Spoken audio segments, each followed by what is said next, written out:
Garuda Express, an international courier service.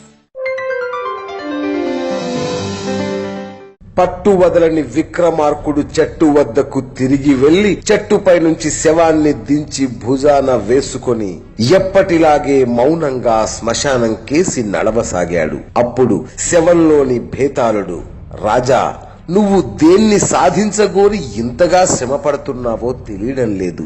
అయితే ఫలితం చేతికి అందే సమయానికి నీ లక్ష్యాన్ని ధ్యేయాన్ని మర్చిపోగలవేమో అన్న అనుమానం కలుగుతోంది.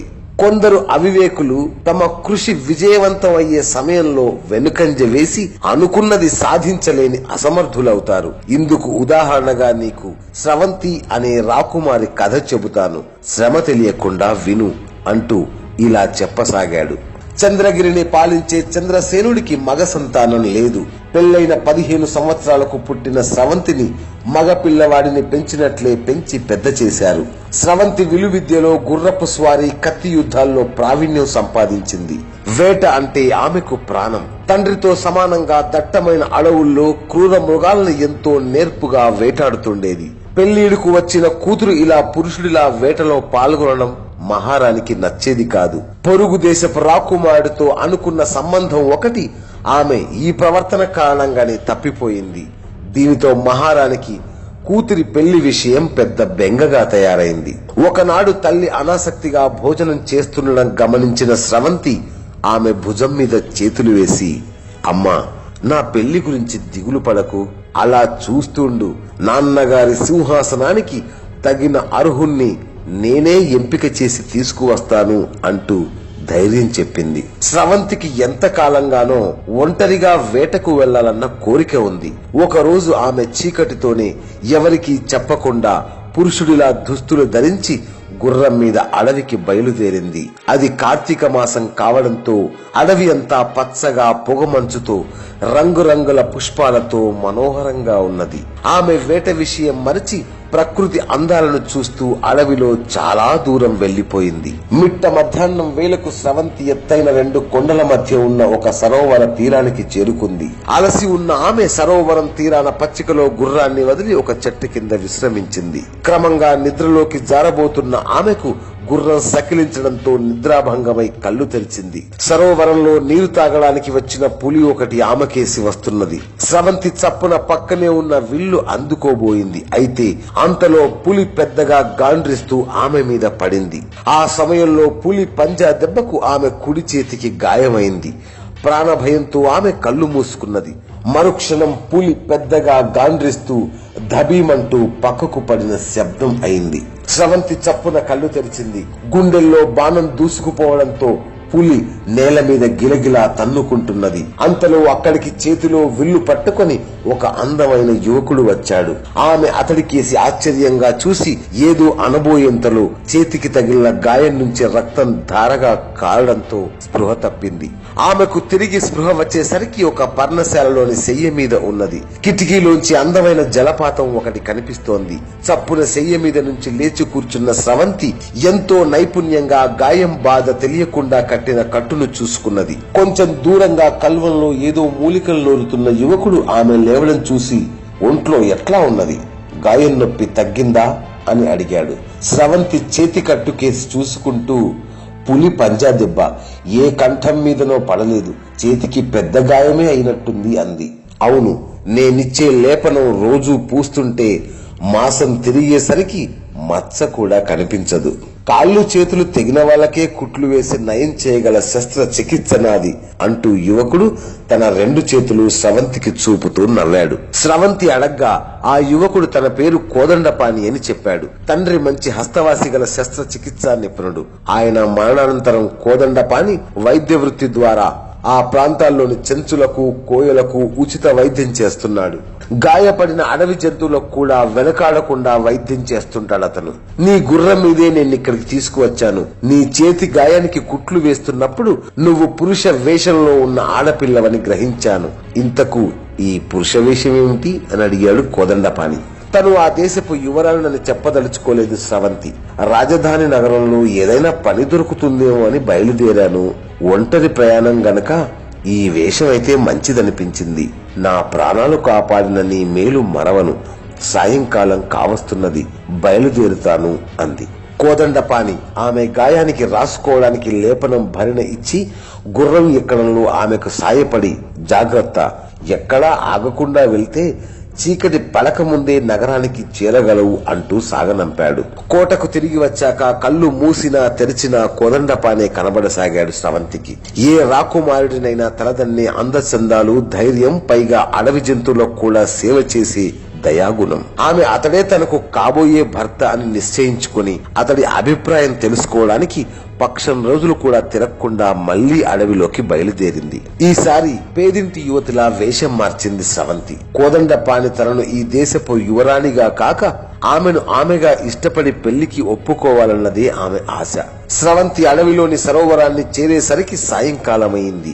ఆ సమయంలో చిన్న తాటి చెట్టు ప్రమాణంలో ఉన్న ఒంటి కొమ్ము రాక్షసుడొకడు సరోవరంలో స్నానం చేస్తున్నాడు. వాణ్ణి చూస్తూనే గుండెలవిసిన స్రవంతి కెవ్వుమంటూ కేక పెట్టి వెనక్కి తిరిగి పారిపోసాగింది. ఆ కేక విన్న రాక్షసుడు చప్పున నీటి నుంచి బయటకు వచ్చి 4-5 అంగల్లో స్రవంతిని సమీపించి వడిసి పట్టుకొని భుజాన వేసుకొని కొండ మీద ఉన్న తన కోటకు తీసుకుపోయి ఒక పెద్ద గదిలో దించి, పిల్లా భయపడకు, నిన్ను చుట్టూ ఉన్న అడవి సాక్షిగా పెళ్లాడతాను, తినేస్తాననుకునేవు అంటూ గది తలుపుకు బయట గొల్లెం పెట్టి ఎటో వెళ్లిపోయాడు. ఆ రాత్రి స్రవంతికి కంటి మీద కొనుకు లేదు. బాగా ఆలోచించి ఒంటి కొమ్ము రాక్షసుడి కోట నుంచి బయటపడడానికి బుద్ధిబలం ఒక్కటే మార్గం అని నిర్ణయించుకున్నది.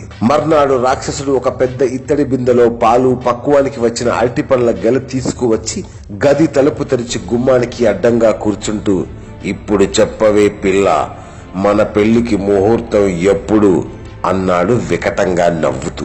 వాడి ప్రశ్నకు స్రవంతి చిన్నగా నవ్వి, ఆశ్చర్యం బావయ్య, నేను పెళ్లి కొడుకుల్ని వెతుక్కుంటూ బయలుదేరానని నీవెలా గ్రహించావు? నువ్వు నాకు అన్ని విధాలా నచ్చావు. అయితే నడినెత్తిన ఆ ఒంటి కొమ్ము వల్ల కాస్త వికారంగా కనబడుతున్నావు. దాన్ని తీయించేస్తే సరిపోతుంది అన్నది గెల నుంచి ఒక అరటి తుంచుతూ. ఆ మాటలకు రాక్షసుడు మొహం చిన్నబుచ్చుకొని, నా శక్తులన్నీ ఆ ఒంటి కొమ్ములోనే ఉన్నాయి. నీకు బావుండకపోతే దానికేసి చూడటం మానేయి అన్నాడు కోపంగా.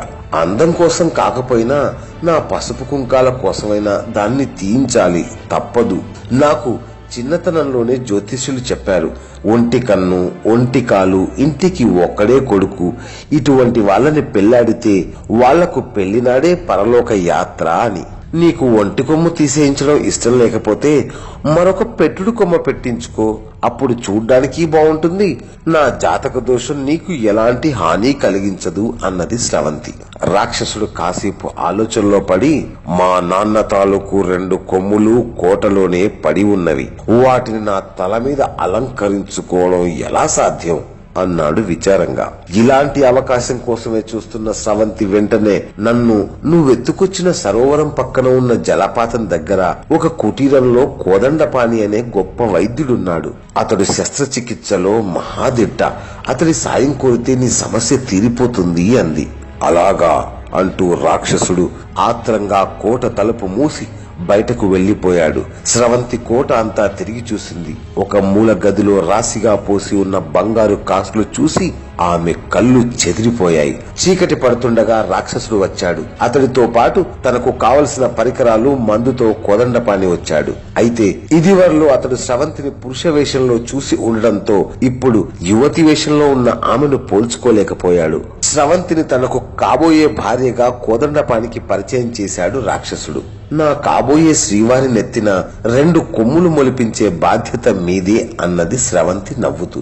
కోదండపాణి రాక్షసుడు కొమ్మును పరీక్ష చేసి, ఇప్పుడు తల మధ్యలో ఉన్న ఈ కొమ్మును శస్త్రం చేసి తీసివేయాలి. తరువాత 2 కొమ్ములను సమాన దూరంలో ఏర్పాటు చేయాలి. అలా కాకపోతే వికారంగా ఉంటుంది అన్నాడు.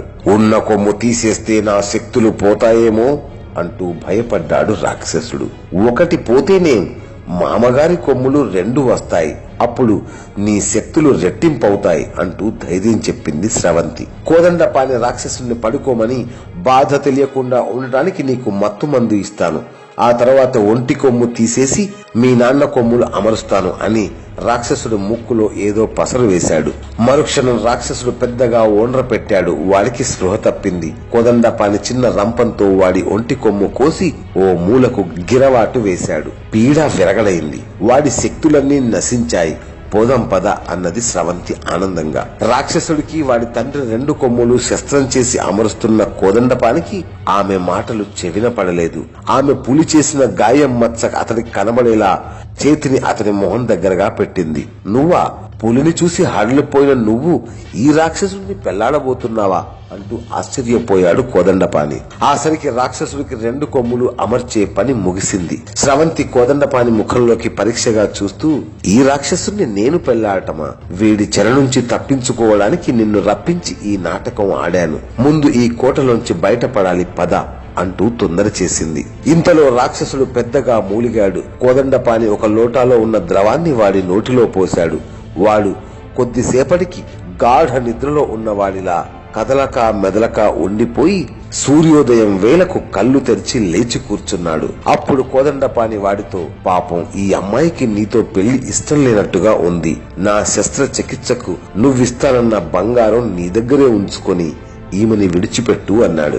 రాక్షసుడు కొంచెంసేపు ఆలోచిస్తూ ఊరుకొని, మా వంశంలో ఎవరికి ఒంటి కొమ్ము లేదు. అందరూ నన్ను ఆట పట్టిస్తుండేవాళ్లు. నా ఒంటి కొమ్ము వల్లనే మా నాయకుడి కూతురు లవంగి నన్ను పెళ్లాడనన్నది. అందుకే విధి లేక ఈ మరుగుజ్జును పెళ్లి చేసుకోవాలనుకున్నాను.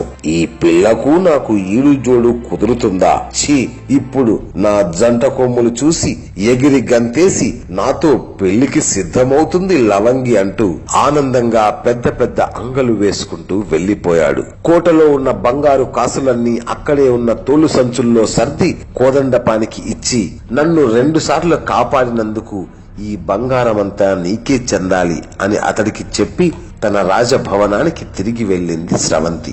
భేతాళుడు ఈ కథ చెప్పి, రాజా, స్రవంతి ప్రవర్తన విడ్డూరంగానూ అవివేకంగానూ లేదా? అందగాడు, ధైర్యశాలి, గొప్ప వైద్యుడే కాక పులి బారి నుంచి తనను కాపాడిన కోదండపాణిని పెళ్లాడాలన్న నిశ్చయంతో స్రవంతి మరొకసారి అతన్ని చూడబోయింది కదా.